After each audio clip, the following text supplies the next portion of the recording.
నల్గొండ జిల్లా మర్రిగూడ మండలం ఎర్రగండ్లపల్లి గ్రామ పంచాయతీ ఎన్నికల్లో బీఆర్ఎస్ అభ్యర్థి సంతోష్ యాదవ్ ఘన విజయం సాధించారు. ఎర్రగండ్లపల్లి గ్రామ ప్రజల ఆకాంక్షల మేరకు దక్కిన విజయం ఇదని, గ్రామాన్ని ఆదర్శంగా తీర్చిదిద్దేందుకు కృషి చేస్తానన్నారు. ఎన్నికల ప్రచారంలో ప్రజలకు తాను ఇచ్చిన హామీలన్నింటినీ నెరవేరుస్తారని సంతోష్ యాదవ్ స్పష్టం చేశారు.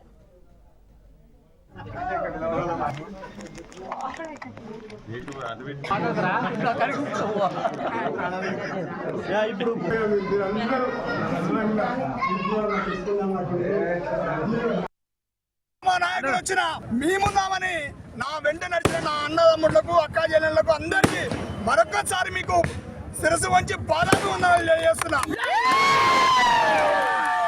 కష్టపడితే ఫలితం ఏ విధంగా ఉంటుందో నిరూపించిన మా అన్నదమ్ముళ్లకు అక్కా చెల్లెళ్లకు ఇది నిదర్శనం. కాబట్టి మీ అందరికీ నాకు ఓటు వేసి నన్ను ఈరోజు ఎర్రగండ్లపల్లి సర్పంచ్గా భారీ మెజార్టీతో గెలిపించిన మీ అందరికీ జీవితాంతం రుణపడి ఉంటానని, అదేవిధంగా 5 సంవత్సరాలు సంక్షేమం వైపు ఎర్రగండ్లపల్లి నడిపిస్తాను.